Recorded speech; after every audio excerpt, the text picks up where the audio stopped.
capital of the Oeverberg region and one of the 7 oldest towns in South Africa. The town lies at the foot of the Klein Swartberg and is world-renowned for its natural hot mineral water springs. It's also the historical and agricultural hub of the area, and it's surrounded by magnificent natural beauty and fynbos. The Oeverberg is also home to the country's national bird, the blue crane. The Toyota dealer Cape Rally is based at the Caledon Casino, but out on the stages the conditions are far less idyllic, as the teams will have to leave the luxury of the hotel and spa behind. Out here, bravery will be taken to the limits, as the teams will reach nearly 200 kilometers an hour, and that's over blind crests with spectators and other obstacles never far away. Even though we have a few of the top S2000 rally cars missing from the entry list, we still have a healthy 15 teams that will fight for overall rally glory. Topping the list will be defending champions Hergen Fecken and Pierre Aris. The defending champions also won this event in 2009, and with the dream start in Natal, Hergen Fecken has to be the favourite once again. Yeah, look, we always try very hard to win, so we're going to give it a good go. But it's a hard event. It's always been very close, 2 or 3 seconds in it at the end, so I think it's going to be a big dash. Enzo Koon's currently also on a hot streak. Although they might be teammates, the Cape Townian will have his sights set on victory.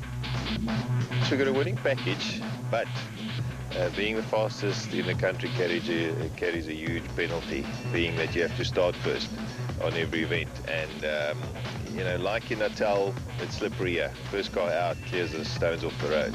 Marc Cronje sprayed champagne from the podium in the Western Cape before and will hope to challenge the Volkswagens on Toyota's event. Yeah, look, the pressure is always there, whether it's Toyota's event or not, but it's a really lekker event for us, and we enjoy it thoroughly, so we're hoping that it's going to bring us some good fortune. Ford fans will once again have something to cheer about. Former World Rally Championship contender Conrad Rotenbach has just acquired a brand new Ford Fiesta S2000 from M Sport in the UK and will be the one to watch. Now, Ford's M Sport's built an awesome car, you know, so it'll be great if we could have another one here. But we're just getting into it really. It's quite a bit to learn for me, so we'll see what we can do this weekend. Jaapie van Niekerk enjoyed a great start to the season with a 5th place finish in Natal, just behind the factory cars. Yeah, we had a very good start. The car worked well. We're fortunate in Aurus, not in the runnings anymore. It's a much better car. After rolling out of the event in Natal and with the added pressure of performing on your sponsor's rally, Johnny Gemmell has to do well. Yeah, obviously we were a bit disappointed down there, but for this being the second event and Toyotas, we definitely want to try that little bit extra and do well. Jan Habig missed out on victory here 12 months ago by just a few seconds. Yeah, it's quite a quick event.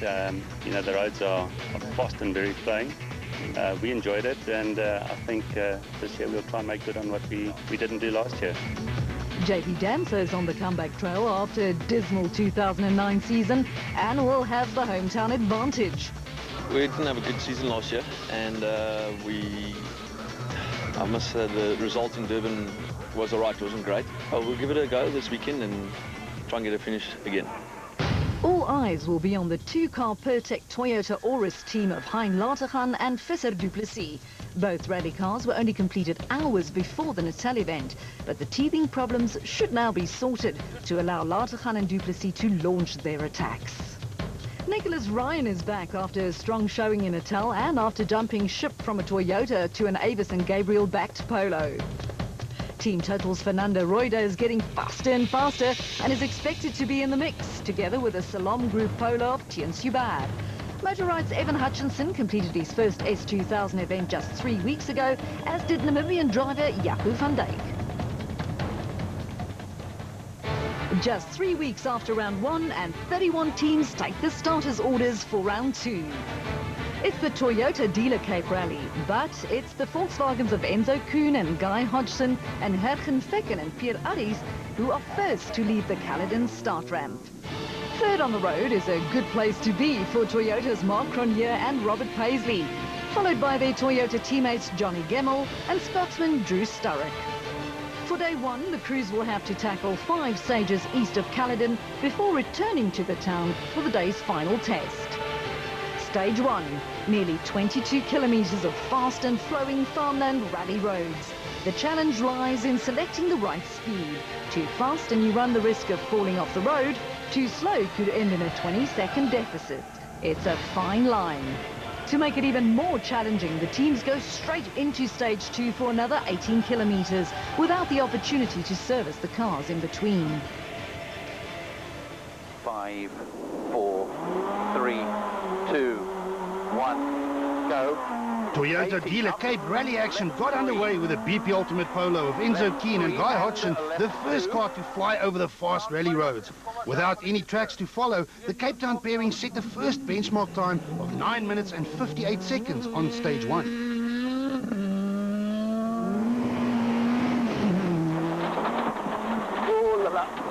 200, well done, well held. 200, turn, hairpin, right 9.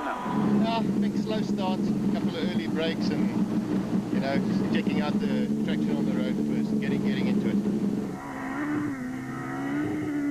Keane pushed hard on the 18 kilometers of stage 2, but sweeping the road clear of loose little stones will always rob you of valuable seconds. 10 minutes and 23 seconds is the time.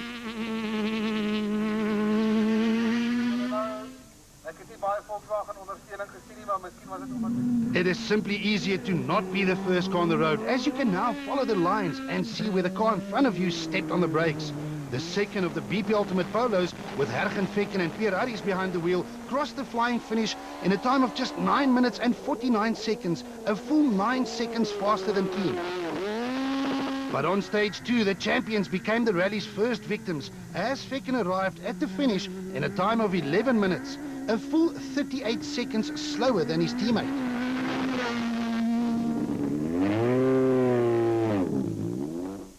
In the beginning of the stage, I could already feel the power steering was going, and we lost power steering early in the stage.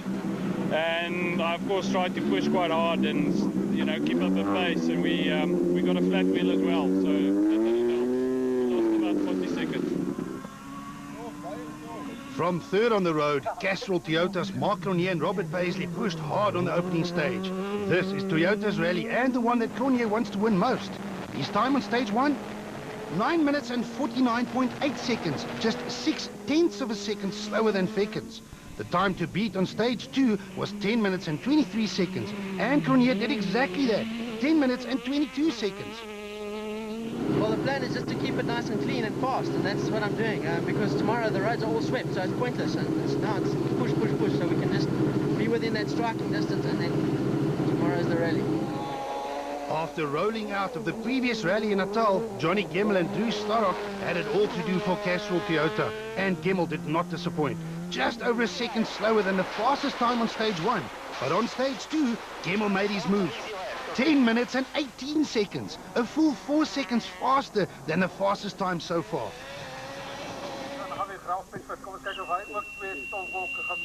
So Gemmel had the initial lead, but Jan Habig and Ralph Pitchford started 5th on the road in the 3rd of the BP Ultimate Polos. Habig loves these fast roads, and it showed, as his time on stage 1 was 2nd fastest of all, just 0.4 seconds off the pace, followed by another 2nd fastest time on stage 2. The battle was on. No, look, it's everything is working fine.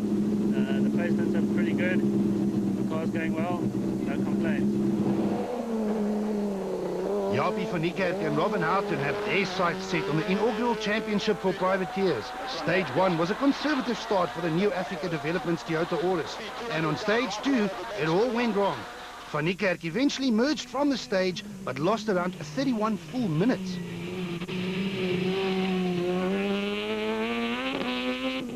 Came over a long uphill, quite fast, came over a slight jump, nothing dramatic, and next thing I thought my shock absorbers have gone, but in fact it was the prop shaft that had a problem, and that came loose, and we had to stop. We couldn't continue. JP Damso is a crowd favourite in the Western Cape, and together with navigator Caroline Swan, the Total Evolution Toyota Ranex set the 8th and 7th fastest times on stages 1 and 2 respectively.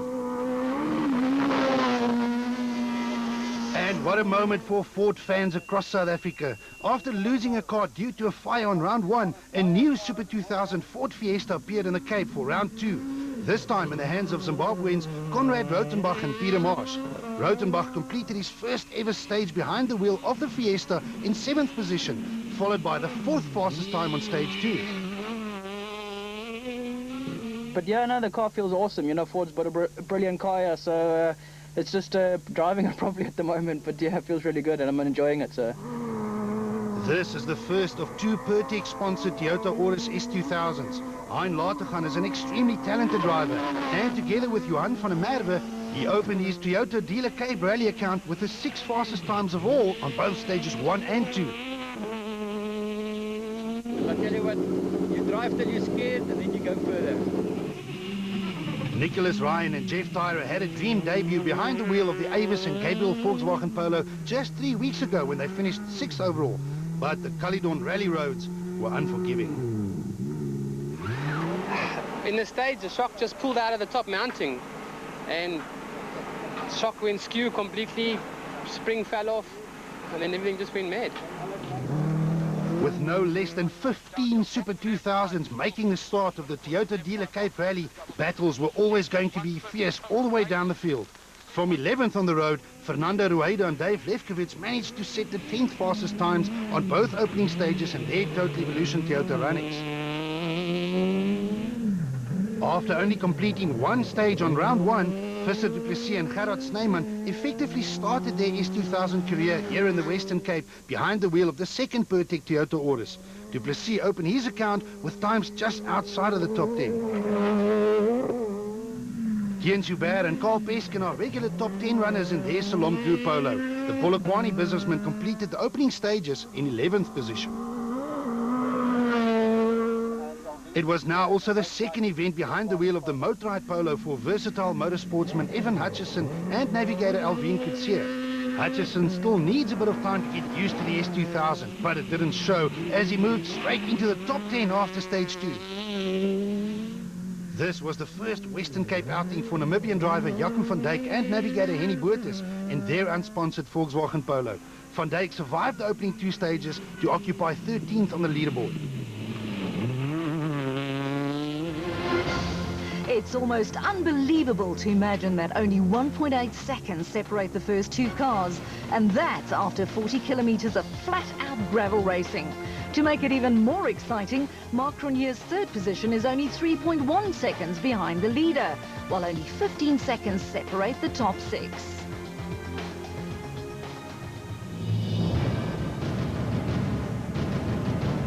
It's a perfect start for Toyota and Johnny Gemmell on Toyota's event. Yeah, it was close after the first one, and this one I went a little bit faster. Turned out to be a good time.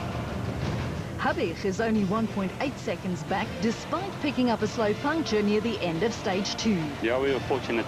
We hit a big rock about a kilometre from the end of the stage, so it was a slow puncture, so it's like negligible for a change. After the break, Toyota Dealer Cape Rally action gets even faster and closer as the teams tackle 3 more stages on what is often described as the Wifferberg Grand Prix. Can Toyota hang on to their slender lead, or will Volkswagen spoil the show? Dealer Cape Rally is now well underway, with 2 of the 11 stages already completed. Adkin Fecken made the first move, but a puncture on the following stage saw him plummet down the leaderboard, allowing Castrol Toyota's Johnny Gemmell to take over the reins as rally leader. But it's extremely close. Back to the action with stages 3 and 4. Another 2 stages run in succession without service. A small mistake on stage 3 that can cause a steering or suspension part to break will therefore also haunt you on stage 4 and effectively take you out of the running. South African rallying is currently at its absolute best, with so many of the top S2000 machines capable of winning not only stages but also the event. The battle for a top 10 placing is therefore a fierce one. Visser du Plessis and Gerard Snyman were trying a touch too hard while still finding their feet in the Pertec Toyota Auris.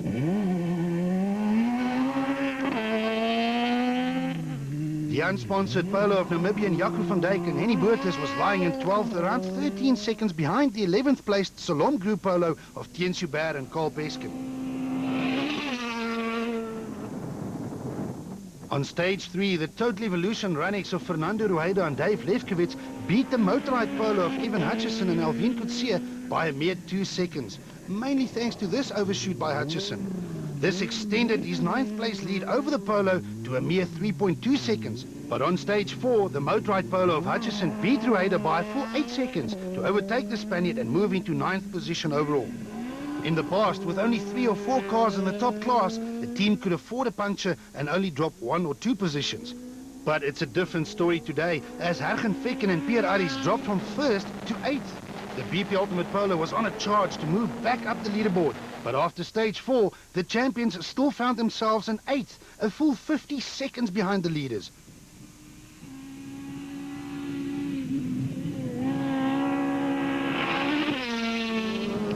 That's because JP Damso and Catalin Swan were getting back up to speed in the Total Evolution Toyota Runnings.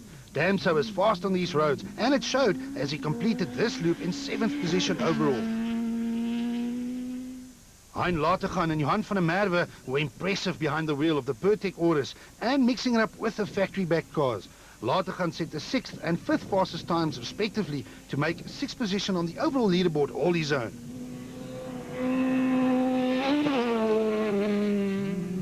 From first on the road, Enzo Keen and Guy Hodgson were now in a two-way fight with a Ford Fiesta of Conrad Rotenbach and Peter Marsh. Unfortunately for both of them, this fight was only for 4th position. Rotenbach set a blistering time on stage 3, beating the BP Ultimate Polo of Keen by a full 9 seconds to take over 4th place. There, must be there. No. Oh, okay, there it is. Right 8, 50 down to caution, left 8. I read it. Left now, turn, hairpin left. Listen, you must listen. Now we've got to go. But on stage 4, the Cape Townian turned the tables by not only winning the stage, but by going more than 9 seconds faster than his Ford rival to reclaim 4th position. The gap between Mark Lonier and Robert Paisley in 3rd and teammates Johnny Gemmel and Drew Starrock in 1st was a mere 3.1 seconds at the start of stage 3. To make matters worse, the BP Ultimate Polo of Jan Habig and Ralph Pitchford was the Volkswagen and the Toyota sandwich. And with positions this close, a single 10th of a second could make all the difference.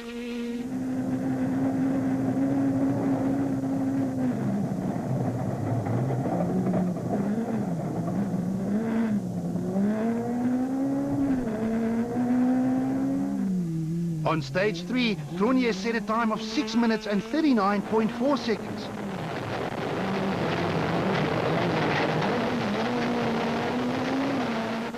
To stay in 2nd place, Habig could not afford to lose more than 1.3 seconds. But Habig is fast and sets a time of 6 minutes and 39.3 seconds. He extends his 2nd place lead by a single 10th of a second. It was now up to Johnny Gemmel to try and stay in the slender lead of just 1.8 seconds. But he crossed the flying finish in a time of 3 minutes and 39 seconds flat, 3/10 of a second faster than Habig. 90. Easy left and easy right cross. Enzo Keen may have won stage 4, but Johnny Gemmel managed to beat Habig over the 18 kilometers by what now sounds like a massive 1.9 seconds to extend his overall lead to a full 4 seconds, while Mark Lonier completes stage 4 just a further 0.2 seconds back in 3rd overall. This is why the Toyota dealer Cape Rally is known as the Overberg Grand Prix. Hutchison gains a position after stage 4, but all eyes are on the battle at the front. Gemmel extends his overall lead to just 4 seconds, with only 0.2 seconds separating Habig and Cronje in 2nd and 3rd. Kuhn's stage winning time on stage 4 moves him to just 13.7 seconds from the lead, with Rotenbach in hot pursuit. Time to take a breather and give the rally cars some well-deserved attention. It's also time to reflect back on what's been an eventful race so far. Current champion Hergen Fekken is giving it his all, but still finds himself down in 8th position. We tried really hard in this last stage and maybe overdid it slightly and unfortunately overshot the corner. So instead of gaining time, we're actually losing time, so it's not going well. Enzo Kuhn is also in a bit of fight, but it's only for 4th position. Correct. I think as predicted, we're hemorrhaging some time today.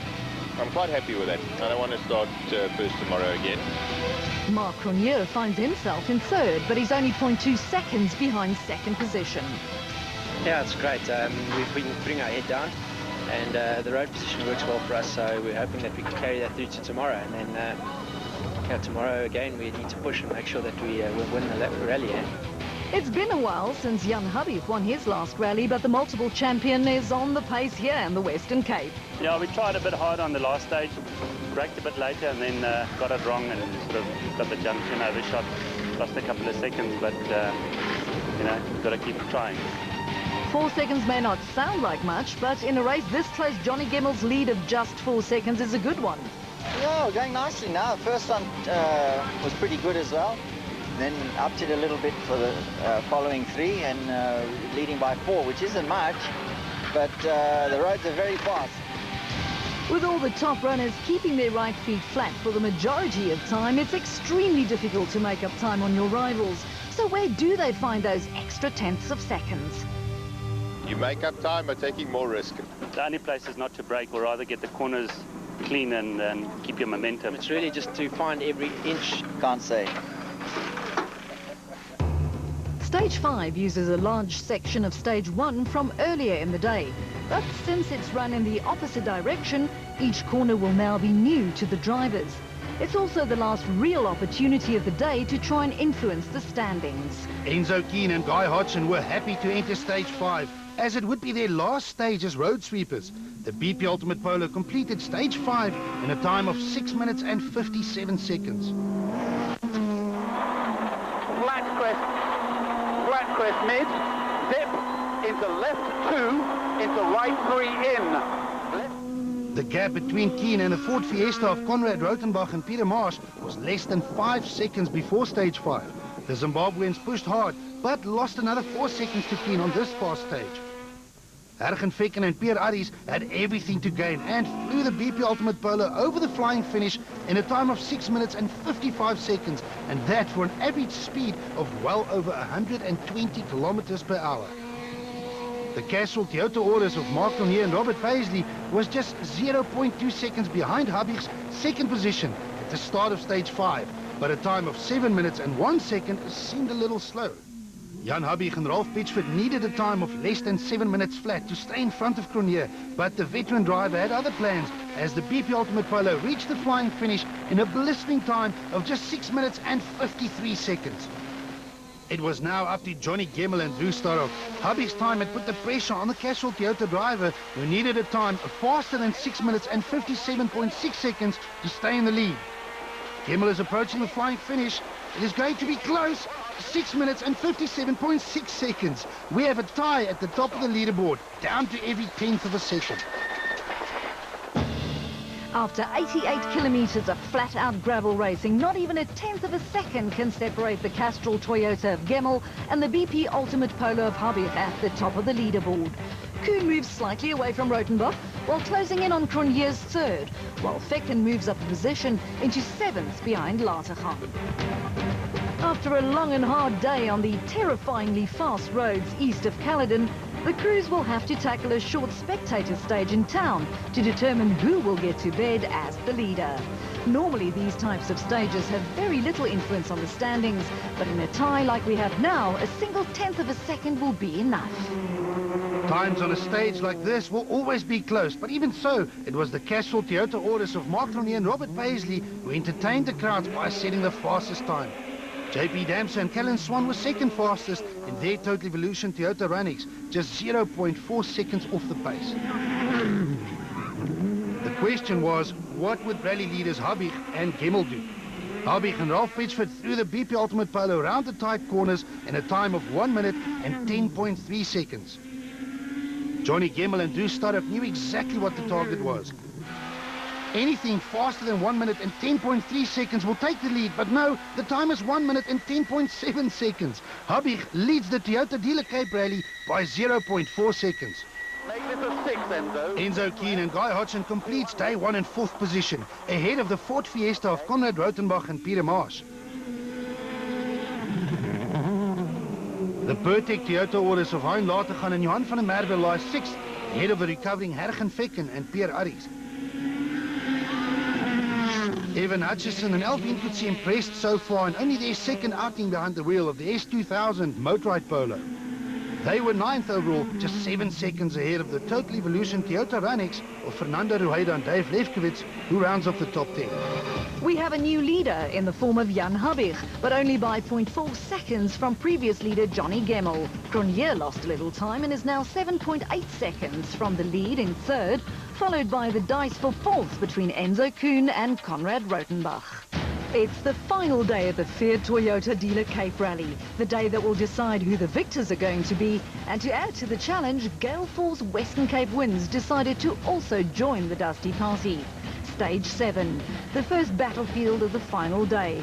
Although Stage 7 is a repeat of Stage 2 from the day before, it runs in the opposite direction, so every corner will once again be new to both the drivers and navigators.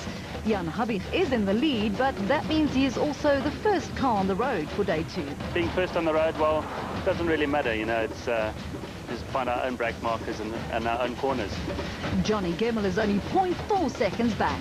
No, that's close, that's close. And the guys behind ain't too far as well, so, but we have to go a bit faster and get ahead of that 0.4 seconds. With Mark Cronje also striking distance and in third, the situation's looking very promising for Castrol Toyota on their own event. Championship leader Hargen Vechten is still down in 7th, so how far up the leaderboard can he go? I'm hoping that we could maybe get to 4th.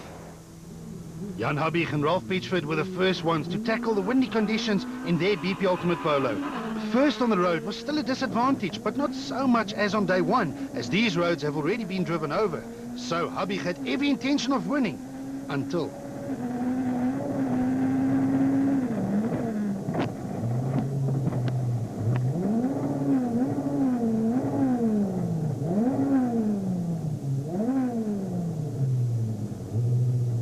It was an abrupt end to a fantastic charge.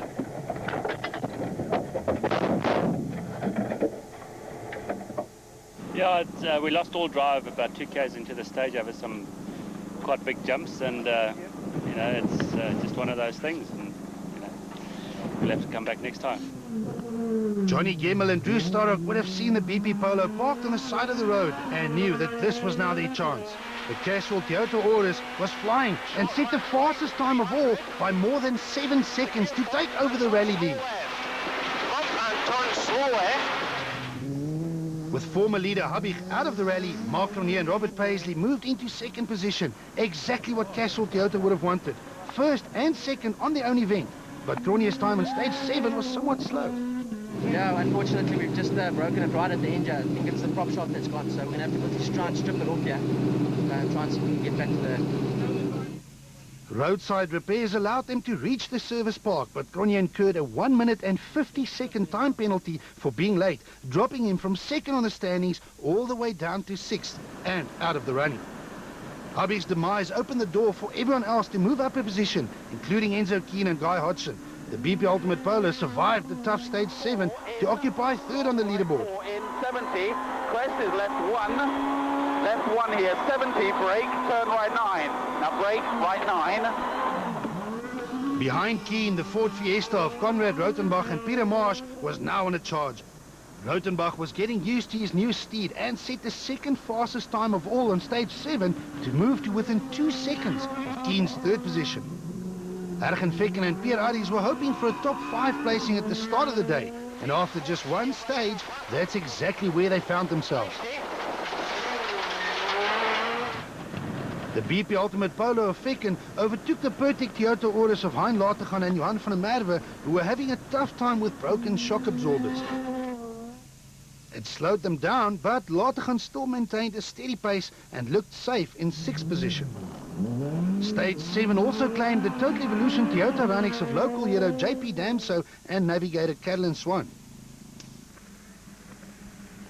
There was a slow corner right-hander, and there was a bank on the inside, and the corner was negative, so we just clipped it and it went on 2 wheels, and then it just went onto its roof.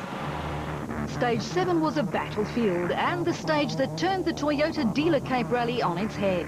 Habig disappears from the leaderboard, resulting in all-round smiles for Toyota, as Gemmel and Cronje now occupy 1st and 2nd. But it will be short-lived when Cronje's name will tumble following a time penalty. Damso also disappears from the leaderboard. After the break, Toyota dealer Cape Rally action reaches boiling point as the fight for supremacy continues. Will Toyota hang on to record an epic victory on their home event? Will Volkswagen fight back? Or will a third party steal? The Cape Rally is reaching boiling point. It's the final few stages of a rally that's already yielded 3 different leaders. Habik was the first to lead, but retired on the previous stage, leaving Toyota at the top of the leaderboard at their own event. Large crowds gathered on stages 8 and 9, where sponsors Toyota put up a great spectacle. These 2 stages are exact repeats of stages 3 and 4 from day 1, so the teams will be aware of all the danger areas before they can return to the service park. With Habik out of the equation, rally leaders Johnny Gemmel and Drew Starrock were now also the first ones on the road. Casual Toyota Orders had a comfortable lead going into stage 8. But as we've seen so many times before, rallying can be a cruel sport.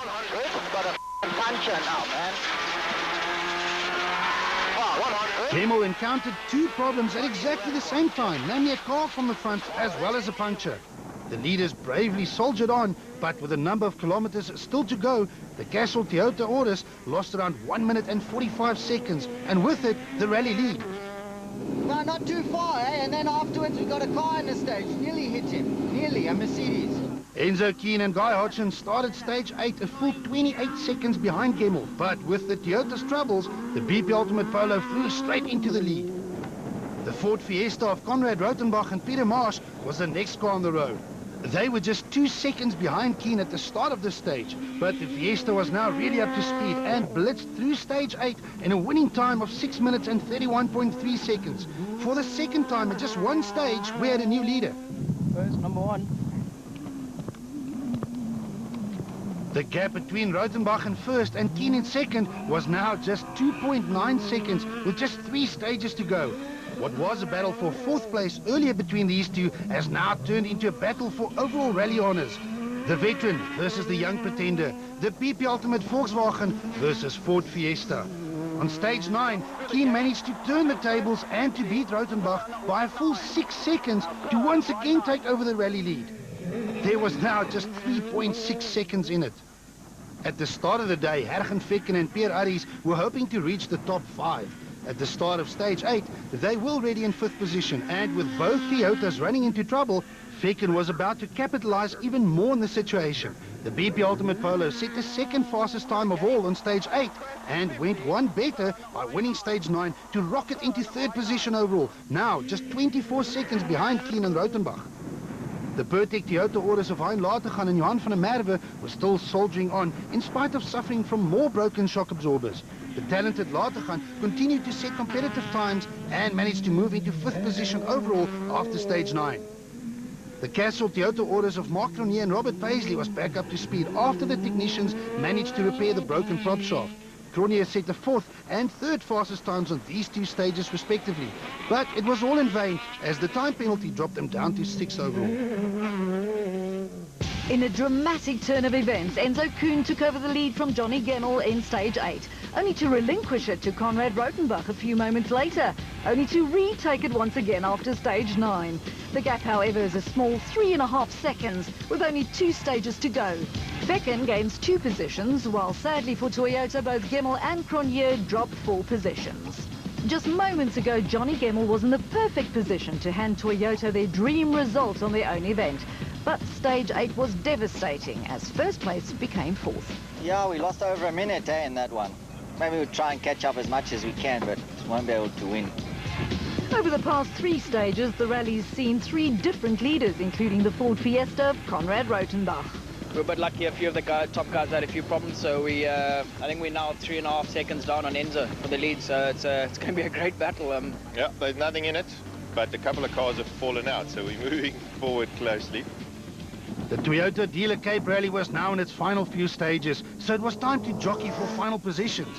The new Africa Developments Toyota Orders of Japie van Niekerk and Robin Houghton were still in the rally and setting competitive stage times, but the more than 30 minutes lost on day 1 took them right out of contention. The Total Evolution Toyota Ranix of JP Damson and Kellen Swan showed signs of a tough battle following their roll from early in the day, but at least still managed to reach the end.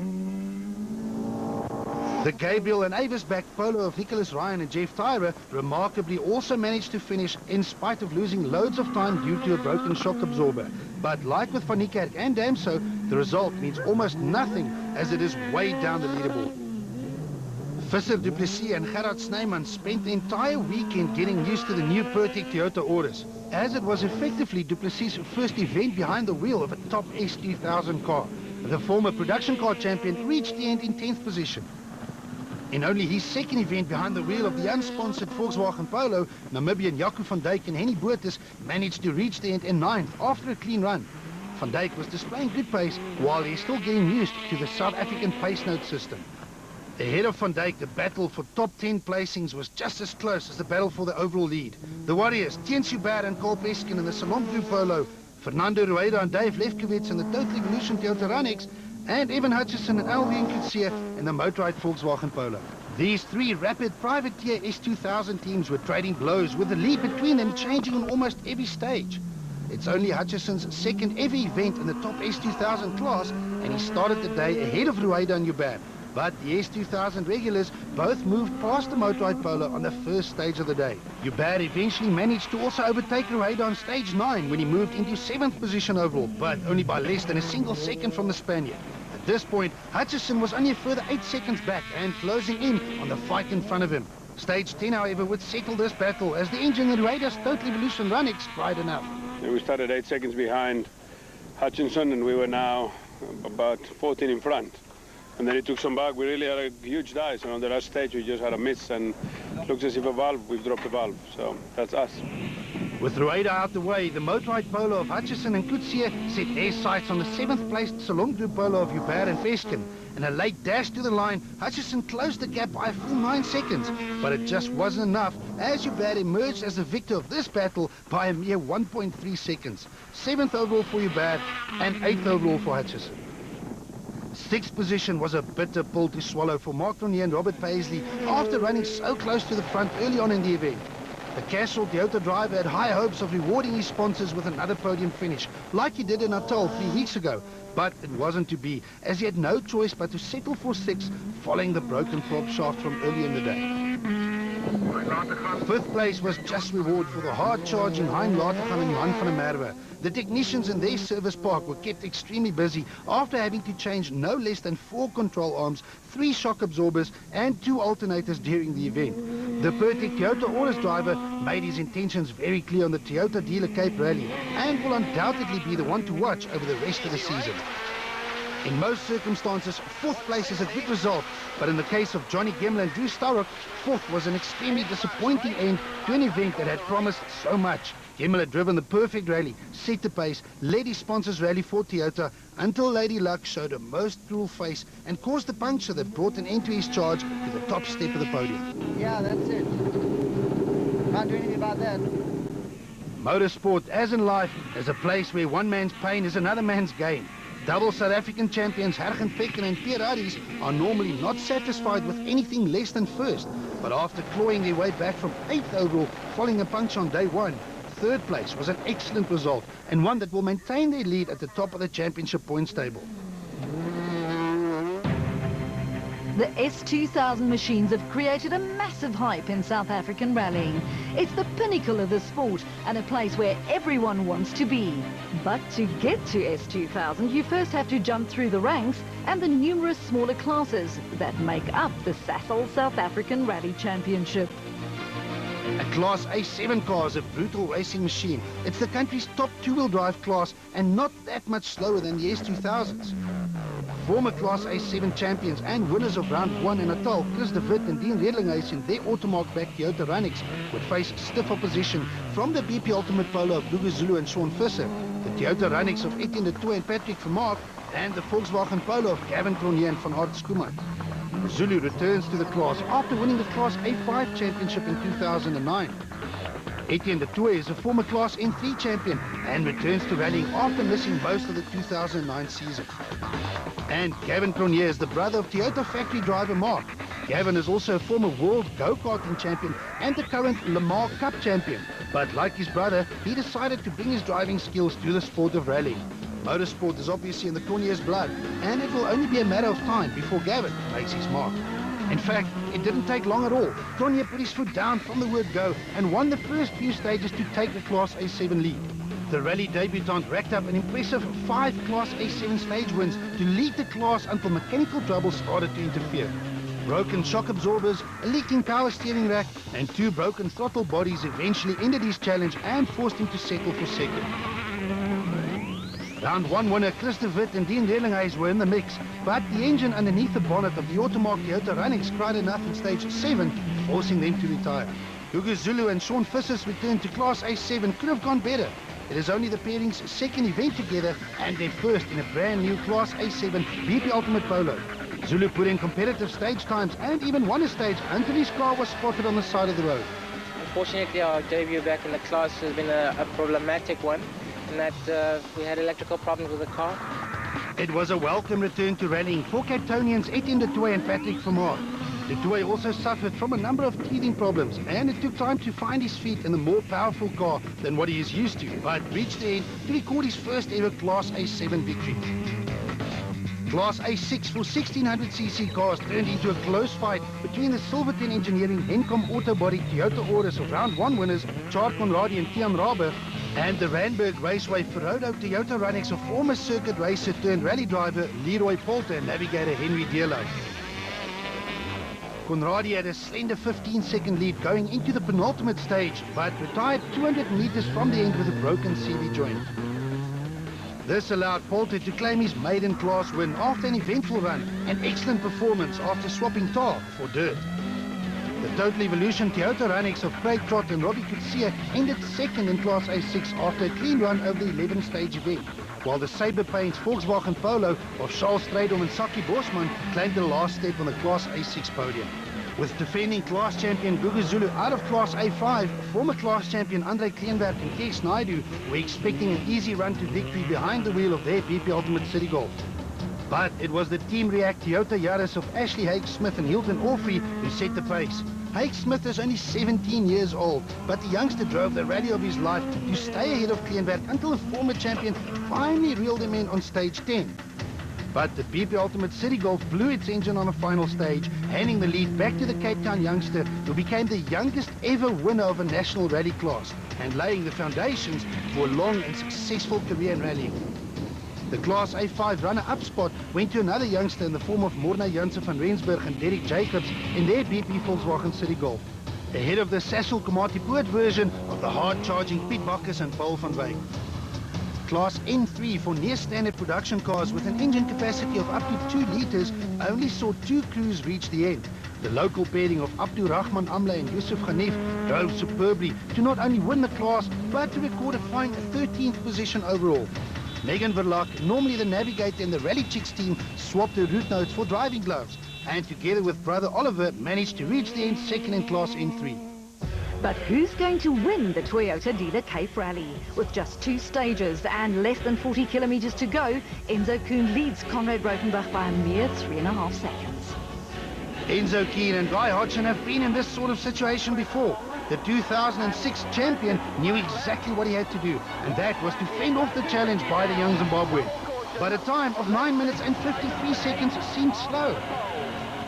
We're going to overshoot now, so nothing in it. Conrad Rotenbach and Peter Marsh could now sniff the victory as Kuhn's overshoot opened the door for the young Zimbabwean. This is a precious situation, but the Ford Fiesta driver handled it perfectly and recorded a time of 9 minutes and 43 seconds, a full 10 seconds faster than Kuhn. A 3.5-second deficit becomes a 6.9-second lead for Conrad Rotenbach, who's now only 1 stage away from a maiden victory for the brand new Ford Fiesta on South African soil. 7 seconds up. That's very exciting. Feeling pretty confident. I don't know. We'll see. It's going to be close. The final battleground and the stage that will decide who the winners of the 2010 Toyota Dealer Cape Rally are going to be. Only 21 kilometers remain and only 6.9 seconds stand between Rotenbach, Kuhn and victory. This is now an epic fight for victory with Enzo Kuhn and Guy Hodgson the first ones to run the gauntlet. Kuhn was using every inch of the road and more in his efforts to go as fast as possible. Flat crest 200.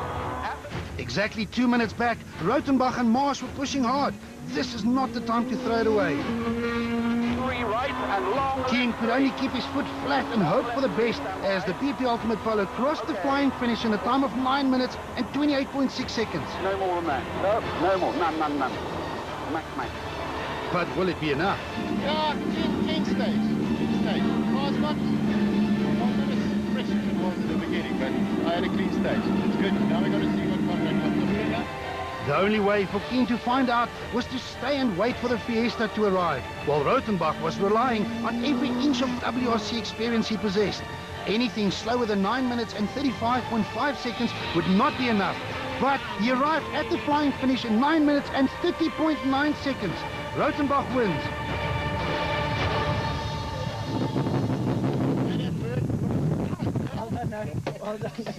Good, eh? Yeah, I was a bit nervous in that last one. Didn't know how hard to push in that, but yeah, no, Enzo did a great job, and really happy. The guys have done a fantastic job on the car. You know, they've worked really hard to get it ready. So I just want to say a big thanks to all of them. A dream debut in S2000 for Conrad Rothenbach in the new Ford Fiesta, who takes the victory by 4.6 seconds over Enzo Kuhn. Fecken salvages good points for third, ahead of a luckless Gemmel. Fifth was a good result for Lateghan, ahead of Cronje, Hubert, Hutchison, Van Dijk and Duplessis, who rounds off the top 10. After the battle, that was the Toyota Dealer Cape Rally, the taste of champagne on the podium must have been bittersweet. And finishing on the podium was a much better result than Hergen Fecken and Pierre Arries were expecting. Yeah, look, for championship, I think being on the podium is what we need. You need to collect points over the year. Yeah, unfortunately we had a bit of a problem in stage 2, and it went well today, and we managed to get third, so I'm quite happy. Enzo Kuhn and Guy Hodgson narrowly missed out on the victory, but it's another second-place finish in as many events. Sure, what a rally this was. It was tough. I mean, almost everyone had a chance to lead this rally, and we pushed very hard today. I'm very impressed with the speed of the Ford. I think we're going to have trouble in the rest of the year. And what a drive by Conrad Rothenbach and Peter Marsh in the new Ford Fiesta. His first ever South African national rally win. Yeah, it's fantastic. It's awesome. It's really great. We've been working hard to get this all together, and the guys, the mechanics, and everyone at Ford and M Sport, everything have done a fantastic job. You know, the car's just awesome. It just shows, you know, to come first event, to win out like that. So we're a little bit lucky. A few people having problems, but no. Welcome to the Toyota